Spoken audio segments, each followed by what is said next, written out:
Alright guys, another day, another DIY tayo ngayon. Papaganahin natin aux light na to. Bagong kabit natin yan. So yung wiring yan, papaganahin natin. So bali, re-remove natin itong upuan ng KTM Adventure 790. Remove natin to para ma-access natin yung battery.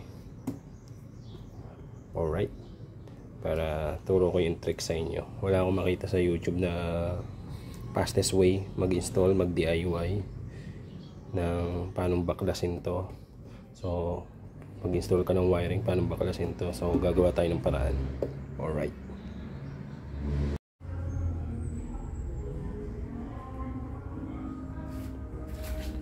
hello guys, good afternoon. Today's video, mag-install tayo ng aux light dito sa parting baba. Meron na ako dito ng GR. So dito mag-install ako sa baba naman with yellow lens.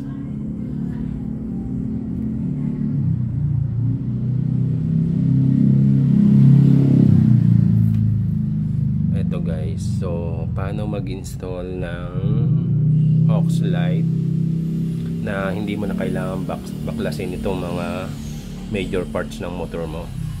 Hindi sa KTM 790 Adventure S. So yun guys, so meron ako ng discover. Nahirapan ako mag-search dito kung paano mag-install. So i-DIY ko lang. So meron akong discover, umubra naman. So ginawa ko guys, so repair ko lang lahat ng wires na kailangan ko. Ito yung dalawa sa dalawang fog light, tapos ito sa switch. So sinecured ko na rin, binalutan ko ng tape, dinuktong ako na siya na mahabang wire. So pinrepair ko lang dito kasi dito ko lalagay yung switch. So ang gawin ko guys, kung napapansin nyo, ayan guys, yung sa gitnang part niya, naglusot lang ako ng alambre dyan guys. Yan o, naglusot lang ako alambre dyan, saka dinuktong ko ngayon yung wires. Yan, dito ko lang inabangay nugot yan. Ganito guys, ito. So binaklas lang natin yung upuan. Tanda lang upuan na to. Ayan guys.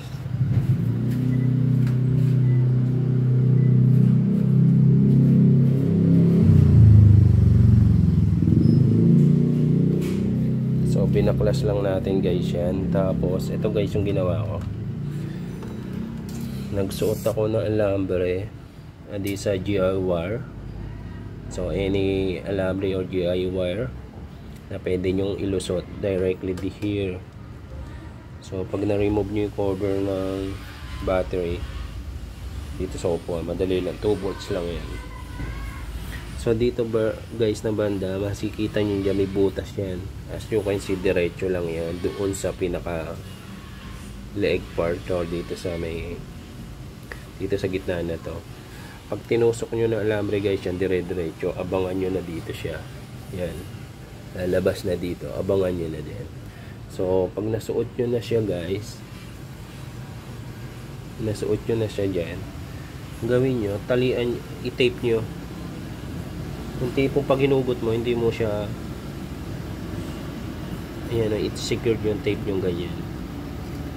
So pag hinila nyo yung alambre, mahihila nyo na yung lahat ng wire nyo.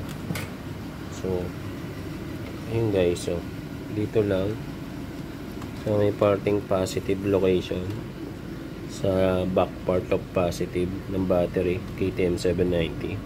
I think sa any motor pwede to. So gamitan nyo lang ng alambre o GI wire, push it forward, then until you see the wire, and then and you can merge all the wire, and then once you pull it, so andito na lahat ng wire nyo. So DIY lang to guys. So yan guys, DIY lang to. So I'm going to prepare yung connection niya, and then search ko pa yung pagkabit ng relay. So naka-prepare na wire ko. So yun lang naman yung first goal ko, ma-prepare yung wire, and then para makapag DIY tayo. So yun lang guys, sa may mga gustong mag-install, mag DIY ng coin, as you can see, may butas siya ayun, kita nyo may mga butas siya. So kasi nga itong tank ko nasa ibabang part. So yan, pasok lang kayo ng alambre, GI wire, straight, post it forward straight, then you can see here, and then pwede nyo nang i-merge yung wire, and then once pinul mo, kuha mo na yung connection. Ayun lang guys, simple tricks, tips paano mag DIY installation o mag run ng wire through engine ng motorcycle mo.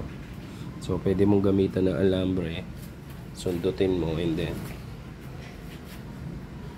yun,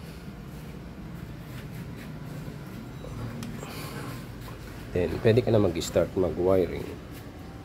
Then here pwede mo itago.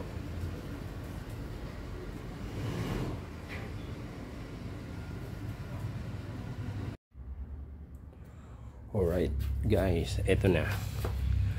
So na-install na natin, nagawa na natin wiring. So ito guys, laser gun lang siya, pero tinatlo ko yung wire if ever palitan natin ng with high and low. Pero ito walang high and low, kaya pwedeng dalawa, pwedeng tatlo, tinatlo ko yan. Pinagduktong ko na, inon ko. Tapos ito yung nakabit na natin yung ground, yung positive saka sa ground sa battery. Tapos ito guys, so ito yung relay saka yung sinundan ko lang yung nasa kita kong diagram. So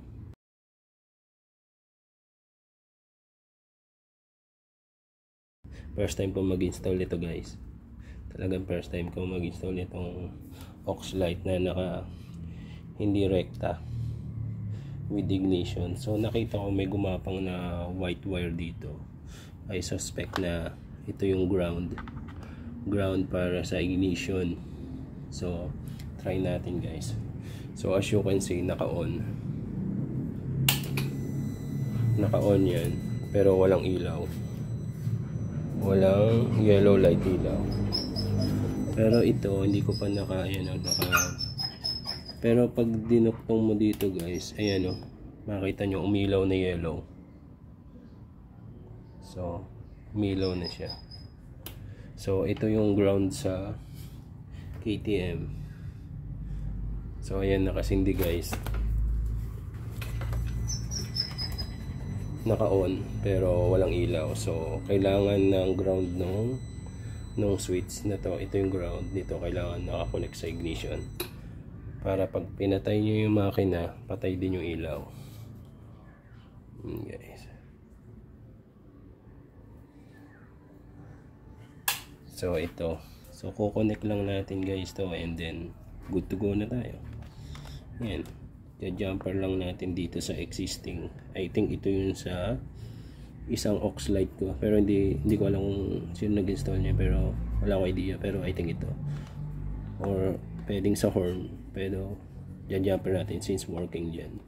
So para meron tayong ignition switch, I mean control sa on and off ng motor nyo. So yun guys, ang kulay niyan is para sa mga naka KTM, ang kulay niyan is ayan guys, so yung nakalabas na yan, red and black. Ayan guys, may dalawang bakante na yan, red and black. Connect nyo lang yan guys. Alright, successful ang DIY natin. At yun, nakita nyo umilaw, nakakonect sa ignition switch.